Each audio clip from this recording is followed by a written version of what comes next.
சட்டமன்ற தேர்தலை பற்றி நம்ம பேச வேண்டியது. ஒரு மாயை பிம்பத்தை உருவாக்கியிருந்தாங்க. மாயை பிம்பம் உருவாக்கி அந்த படத்துல வருவோம் பாருங்க, ஒருத்த வந்து 100 பேர் அடிச்சு தூக்குவான். இன்னும் நம்பிட்டு இருக்கிற மக்கள் இருக்காங்க. ஏன் இன்னும் 100 பேர் அடிச்சு தூக்கலன்னு நினைக்கிறாங்க. அப்படி இருக்கிற மக்களுக்கு அந்த சின்ன பிள்ளைகளால நம்ம வந்து ஒரு மாற்றன்ற மாதிரி அவங்க ஏமாற்றத்தை வந்து முடிச்சுட்டாங்க. அவ்வளவுதான். அதனால அந்த மாயை பிம்பத்தை நம்ம உடைச்சாகணும். அதுல எல்லாருமே நம்ம வந்து அதுக்கு தயாராகணும். நீங்க தான் சிப்பாய்கள், திராவிட முன்னேற்ற கழக சிப்பாய்கள் ஒவ்வொரு பேரும். ஆகவே நம்ம இந்த போர்ன்றது தொடர்ச்சியா அடுத்து வெற்றி பெற அளவுக்கு நாம் போர் புரியுமோ நிச்சயமா நம்ம வெற்றி பெறுவோம் என்பதை நான் உங்களுக்கு குறிக்கொள்ள விரும்புகிறேன். அது போல சுய காலில் அவன் இல்லை, கட்டக்காலில் இருக்கான். உண்மைதானே? நம்ம தான் கொடுத்தோம் 107 சீட்டு தான்.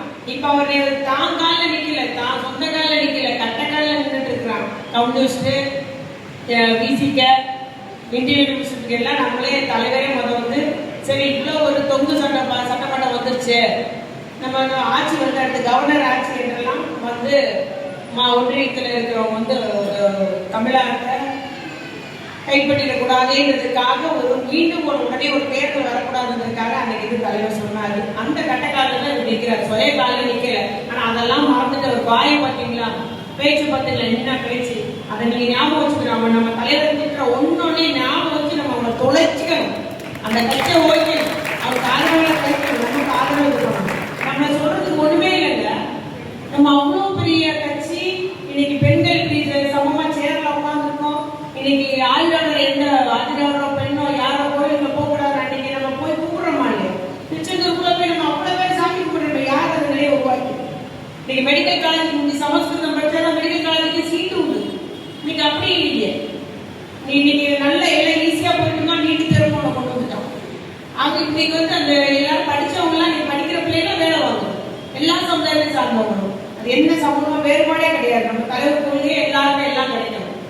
சமூக நீதி காக்கணும், நமக்கு சம வாய்ப்பு, சமத்துவம், எல்லாருக்கும் எல்லாம் அப்படின்ற ஒரு உன்னத கொள்கையோட தான் நம்முடைய திமுகனாலதான் இவ்வளவு முன்னேற்றம் ஏற்பட்டது கொள்கையா வைக்க விரும்புறேன். அப்புறம் வாஷிங் மிஷின் தெரியும் நினைக்கிறேன் உங்களுக்கு. என்னங்க தீய சக்தி தூந்து போன சக்தி என்னெல்லாமோ சொல்றாரு. ஆனா தாவாக்கால கட்சியில சேர்ந்தது எல்லாம் தூய சக்தியா மாறிடும். எப்படி மாற முடியும்? என்ன எல்லாரும் ஏமாறி நினைக்கிற தமிழ்நாட்டுக்காரங்க. அதனால அது அப்பட்டமா மக்களுக்கு தெரியுது. என்ன இப்படி ஒரு வேலையை பண்ணிட்டு இருக்காரு முதலமைச்சர் சொல்லிட்டாரு. முதலமைச்சர் ஆயிருக்கிறாரு, ஆனா இன்னும் தன்னை முதலமைச்சர் எந்த தகுதியும் இல்லை. அவருடைய பேச்சுல இன்னும் நடிகராக தான் இருக்காரு. அரூர் சம்பவம் நீங்க நல்லா அவர் சினிமா ஒப்பிட்டு பாத்தீங்கன்னா அதே வசனம், அதே போல ஏத்த இறங்கனோட பேசிட்டு போறாரு. அதே நடிகர் தான் இன்னும் நடிச்சிட்டு இருக்கிறீங்க. அதுல சொன்ன வார்த்தைக்கு அவருக்கு புரியுமா அப்படின்றது எனக்கே சந்தேகமா இருக்கு. என்னென்ன வார்த்தை பேசுறாரு, இதுக்கு அர்த்தம் புரியுமா, இவருக்கு தெரியுமா? இன்னும் தெரிஞ்ச பேச மாட்டாங்க. அந்த வார்த்தையெல்லாம் அவர் பேசுறாரு. மனித மாற்றன்றதே இல்லை அவருடைய பேச்சுல. படத்துல உள்ள வசனம் மாதிரியே பேசிட்டு இருக்காரு. ஆனா நிச்சயமா நம்ம அவர்களுக்கு சரியான அடி கொடுப்பது நம்ம எல்லாரும் நம்ம இறங்கணும்.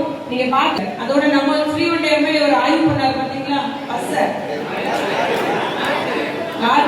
லாரி ஆய்வு பண்ணாரு இல்லையா? எத்தனை டயர் இருக்கு, டயர் பட்டன் இருக்கு, என்னையா கூத்து நடக்குங்க, கோமாளிகளின் கும்மாளம் நடந்துட்டு இருக்குங்க நம்ம தமிழ்நாட்டுல. என்ன ஒரே வருத்தம், இலக்க வளர்ச்சி, தொழில் வளர்ச்சி, கல்வி வளர்ச்சி வளர்ந்த தமிழ்நாடு பின்னால போயிட்டு இருக்கே. இந்த வருத்தம் மட்டும் நமக்கு இருக்கு.